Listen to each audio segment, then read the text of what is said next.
kita kali ini. Di video ini kita akan membahas dua hal topik penting yang sangat berpengaruh pada hasil pertanian, yaitu unsur hara tanah dan bagaimana cara kita mengevaluasi tanah. Pernah nggak sih kamu sudah memberikan pupuk, menyiram tanaman, tapi hasilnya tetap kurang memuaskan? Bisa jadi masalahnya itu bukan di tanamannya, tapi di tanahnya. Nah, di video kali ini akan menjawab pertanyaan seperti itu. Nah, simak video ini sampai akhir agar kalian bisa tahu cara memahami peran penting pada tanah dan merawatnya dengan benar. Yuk! Baik, pertama-tama kita harus ngerti dulu hara sama dengan zat hara sama dengan nutrisi penting buat tanaman. Tanaman itu kayak manusia, mereka butuh makanan buat tumbuh, berkembang, dan berproduksi. Makanan ini diserap dari tanah lewat akar. Hara dibagi jadi dua kelompok. Yang pertama, hara makro. Tanaman butuh ini dalam jumlah besar. Yang utama adalah nitrogen, bikin daun hijau, dan pertumbuhan vegetatif. Fosfor penting buat pertumbuhan akar dan pembentukan bunga.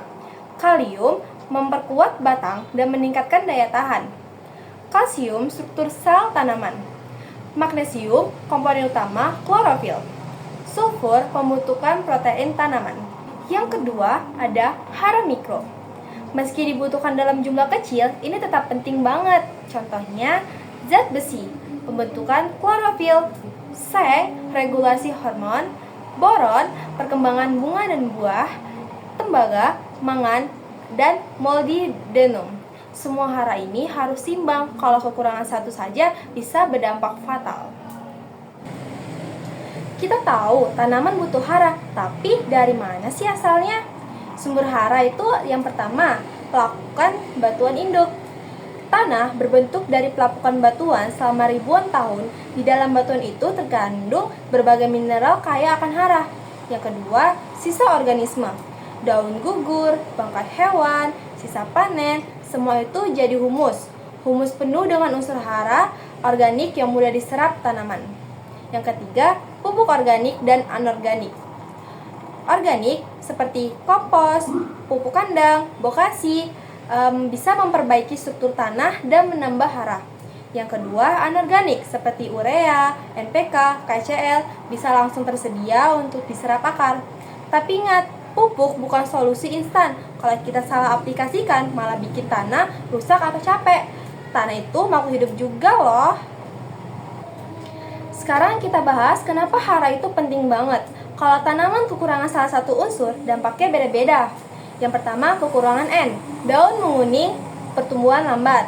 Kekurangan P, akar pendek, bunga sulit terbentuk. Kekurangan K, daun kering di pinggir, buah cepat busuk. Kekurangan magnesium, daun tua menguning dari pinggir. Kekurangan Fe, daun muda menguning. Dan kebalikannya, kelebihan unsur juga bahaya. Misalnya, kelebihan nitrogen.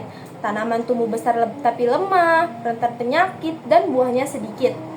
Jadi, manajemen hara itu soal keseimbangan, bukan soal banyak-banyakan pupuk. Kesuburan tanah bukan cuma tentang jumlah pupuk atau NPK, tapi tentang yang pertama, sifat fisik tanah.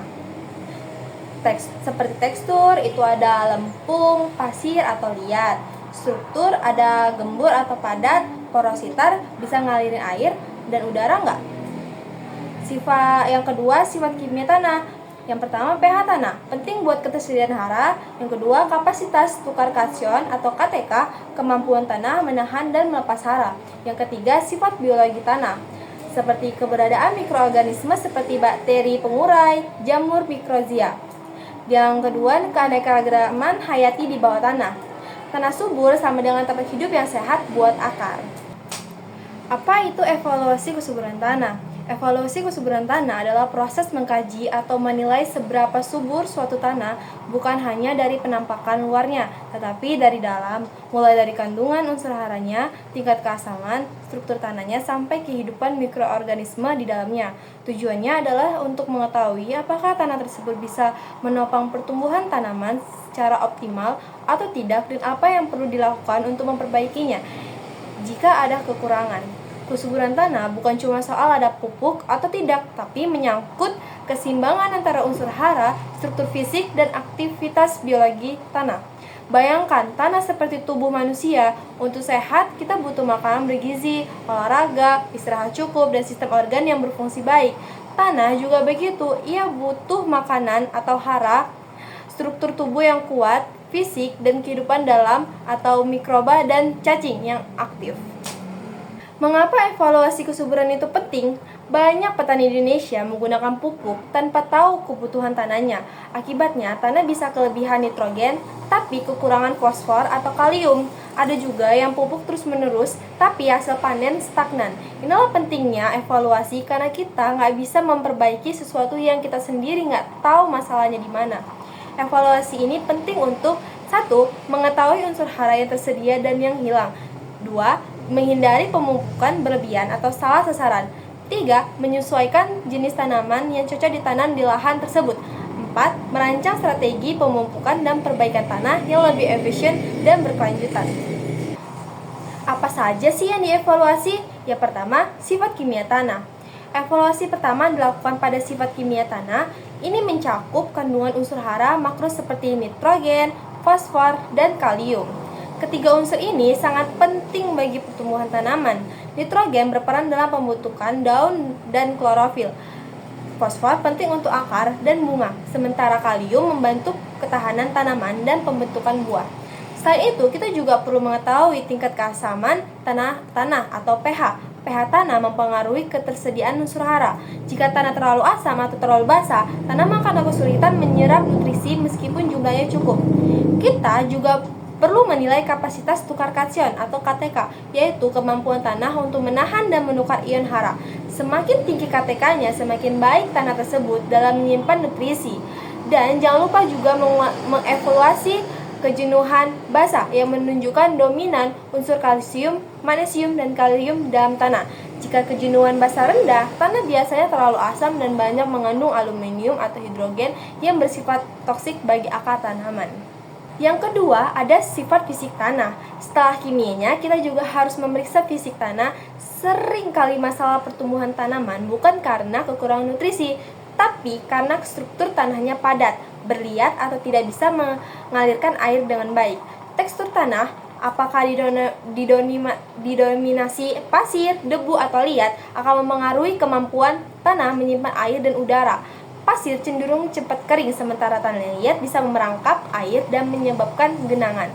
Tanah yang ideal biasanya berstruktur lempung, yaitu campuran seimbang antara pasir, debu, dan liat. Struktur tanah juga perlu diperhatikan. Tanah yang gemur dan remah memberikan ruang yang cukup untuk akar bernafas dan tumbuh bebas. Sebaliknya, tanah yang padat dan keras akan membatasi akar dan menurunkan penyerapan hara. Drainase dan aerasi tanah adalah dua aspek penting lainnya. Drainasi menentukan seberapa cepat air mengalir melewati tanah. Tanah yang tergenang akan membuat akar kekurangan oksigen dan mudah busuk. Aerasi adalah ketersediaan oksigen dalam pori-pori tanah yang sangat penting bagi kehidupan mikroba dan pernapasan akar. Yang ketiga, ada sifat biologis tanah. Aspek ini sering diabaikan padahal sangat krusial. Tanah yang sehat itu hidup. Di dalamnya ada jutaan mikroorganisme yang bekerja sama dengan tanaman, mulai dari bakteri, pelarut, fosfat, jamur mikrozia, sampai cacing tanah. C organik yang tadi disebut di bagian kimia juga penting di sini karena merupakan sumber makanan bagi mikroba tanah. Bila kandungan bahan organik rendah, aktivitas mikroba akan lemah dan tanah menjadi mati. Aktivitas mikrobiologis tanah dapat dinilai dari populasi dan keragaman mikroorganisme serta aktivitas enzim tanah. Jika tanah memiliki banyak mikroba baik, maka proses dekomposisi bahan organik, pelepasan hara, dan kesehatan akar akan meningkat. Bagaimana sih proses evaluasi dilakukan? Langkah pertama, ada pengambilan sampel pada tanah. Ini bukan asal ambil segenggam lalu selesai. Sampel harus mewakili seluruh area lahan, biasanya diambil dari 5-10 titik secara zigzag. Lalu dicampur dan dihomogenkan ke dalam pengambilan tergantung jenis tanaman, tapi umumnya dilakukan pada lapisan 0-20 cm. Sampel ini lalu dibawa ke laboratorium untuk diuji. Pengujian biasa mencakup analisis kimia seperti pH, NPK, dan C organik. Fisik seperti tekstur, kelembapan, dan bulk density. Dan biologis seperti populasi mikroba dan Aktivitas enzim. Beberapa petani menggunakan alat uji cepat di lapangan, tapi hasil laboratorium tentu lebih akurat. Setelah hasil keluar, kita membandingkan dengan standar tertentu, misalnya dari FAO atau Lembaga Penelitian Pertanian Nasional. Dari situ kita tahu unsur mana yang kurang atau berlebih dan tindakan apa yang harus dilakukan. Apa sih yang dilakukan setelah evaluasi? Inilah bagian terpenting menindaklanjuti hasil evaluasi.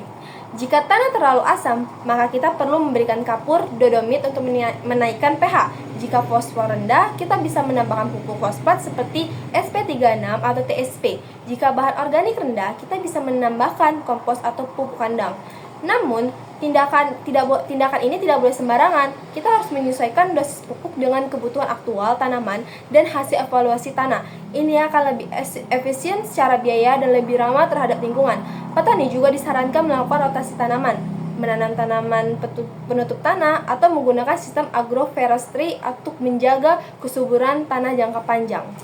Kesuburan tanah bukan sesuatu yang bisa dilihat dari permukaan saja. Evaluasi menyeluruh terhadap kondisi kimia, fisik, dan biologi tanah adalah langkah awal maju pertanian cerdas dan berkelanjutan. Jadi, sebelum memutuskan pakai pupuk ini atau itu, sebelum menyalahkan cuaca atau bibit, yuk kita kenali dulu tanah kita. Karena kunci dari hasil panen yang baik sebenarnya terletak di bawah kaki kita, di dalam tanah yang sehat dan terawat. Nah, itulah tadi penjelasan lengkap tentang unsur hara tanah dan tanaman dan bagaimana cara kita melakukan evaluasi kesuburan tanah. Dengan memahami materi ini, kita jadi tahu bahwa keberhasilan pertanian tidak hanya tergantung pada benih dan pupuk, tapi juga kita bisa melihat kondisi tanah sebagai fondasi utama kehidupan tanaman. Yuk mulai perhatikan dan rawat tanah kita, karena tanah yang sehat sama dengan tanaman yang subur, sama dengan hasil panen yang melimpah. Terima kasih sudah menonton video ini sampai selesai. Sampai jumpa di video pembelajaran selanjutnya.